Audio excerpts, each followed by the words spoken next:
Siemanko, cześć, mam na imię Karol. Dzisiejszy mój odcinek będzie dosyć nietypowy, bo chcę poruszyć pewien problem polityczny. Ogólnie na moim kanale staram się opowiadać o sporcie, bo mam właśnie zajawkę szczególnie na piłkę nożną. No ale wydaje mi się, że ten temat jest warty poruszenia. Ale już pędzę z wyjaśnieniami. Wczoraj scrollowałem sobie Fejsika, gdy nagle moim oczom ukazał się pewien artykuł, którego tytuł mnie zszokował.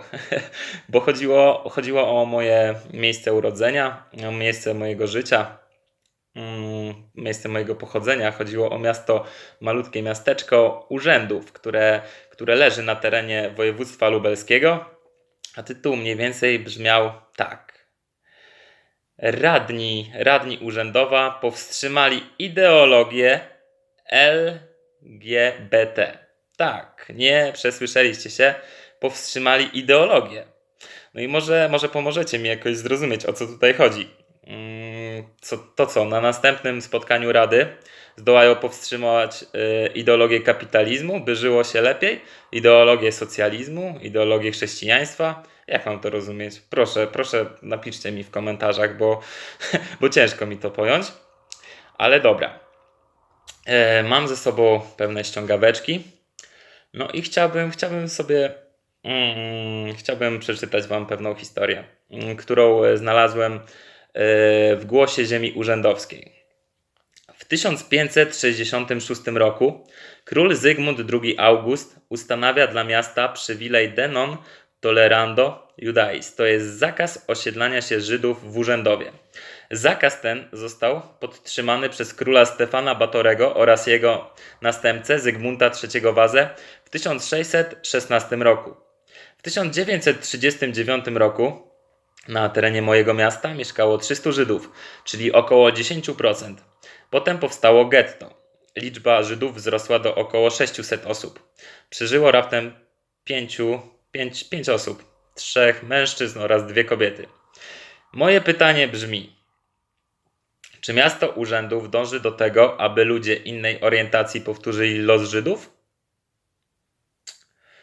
Obejrzałem film z rady mojego miasta. No i bardzo poczułem się bardzo smutny i dotknięty, gdyż zdecydowana większość stwierdziła, że ten problem mieszkańców naszego miasta nie dotyczy. Nie dotyczy. No a teraz sprawdźmy, czy dotyczy, czy nie dotyczy. Z badania na lata 2010-2011 wynika, że myśli samobójcze wynikające z braku akceptacji ze strony środowiska szkolnego czy spotykanej ich agresji miało 63% młodzieży LGBT+ w Polsce. To oznacza, że tylko 1/3 młodych ludzi nie rozważała odebrania sobie życia. W 2016 roku na swoje życie targnęło się 385 mężczyzn i 80 kobiet z województwa lubelskiego. Tak dla porównania, na lubelskich drogach zginęło w tym czasie 178 osób. To 2 razy mniej niż liczba ofiar samobójstw. Tak jak widać, ten problem istnieje. Dla mnie kompletnym nieporozumieniem jest brak dyskusji na ten temat. No i to jest właśnie jeden z powodów, dlaczego chcę nagrać ten film, bo wydaje mi się, że jednak warto rozmawiać i warto przedyskutować ten temat. Jak to ktoś na zebraniu powiedział, samorządy mają odwagę przeciwstawiać się ze środowiskami różnego, niewiadomego pochodzenia. Super. W takim razie liczę na to, że gdy podobna tragedia, mianowicie samobójstwo jakiegoś nastolatka, gdyby się zdarzyła w przyszłości, oby nie, w Urzędowie, mam nadzieję, że radni będą mieli odwagę wziąć na siebie odpowiedzialność. No tak, strasznie oglądało mi się ten film. Tym bardziej, że wczoraj mieliśmy pewne spotkanie, żegnaliśmy jedną osobę, jednego z wolontariuszy, bo ja w tym momencie jestem w Portugalii na IWS-ie. No i co? No i spotkałem wielu ciekawych osób z całej Europy. No i na przykład dzięki temu spotkaniu wiem, że dzisiaj Turcja żyje wyborami. W Bułgarii dzieją się jakieś inne rzeczy, w tym momencie nie pamiętam. No i po prostu każdy opowiadał o swoich, o tym po prostu, o czym się rozmawia w ich miastach, w ich społeczności. A ja co miałem powiedzieć? Nie powiedziałem nic, bo mi po prostu było wstyd. Było mi naprawdę wstyd. Zmieniłem temat na sport. Ale okej, spoko.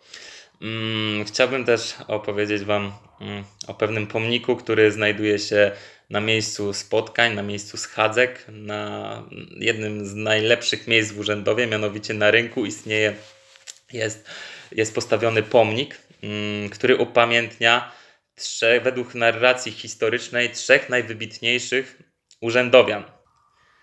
Chodzi mi o Jana Michałowicza, Marcina z Urzędowa oraz Leona Urlicha. Czyli tak na dobrą sprawę trzech wybitnych przedstawicieli o zgrozo LGBT. Czyli tak, urzędów miasto pełne paradoksów, żeby nie powiedzieć błędów, ale moim zdaniem mówić o tym wypada i należy. Około 5 minut zajęło mi znalezienie pewnych informacji na temat romansu Leona Urlicha z Zygmuntem Krasickim, czyli jednym z trzech najwybitniejszych naszych wieszczów epoki romantyzmu. No to co w takim razie, co trzeba zrobić w tej sytuacji? Chyba trzeba zburzyć ten pomnik w takim razie, bo z jednej strony chwalimy się tymi urzędowianami, a z drugiej strony co? Jesteśmy przeciwko, tak? No nie wiem, nie widzę w tym logiki. Ale też, żeby nie wyjść na zupełnego hejtera, zaśpiewam Wam piosenkę ze specjalną dedykacją dla trójki wcześniej wspomnianych wybitnych urzędowian. Trzej przyjaciele z boiska, skrzydłowy bramkarz i łącznik, żyć bez siebie nie mogą, dziarscy i nierozłączni. Nie jeden mecz już przegrali, nie jeden przegrać zdążyli. Często się rozjeżdżali, lecz zawsze znów się schodzili. Dziękuję za uwagę. Cześć.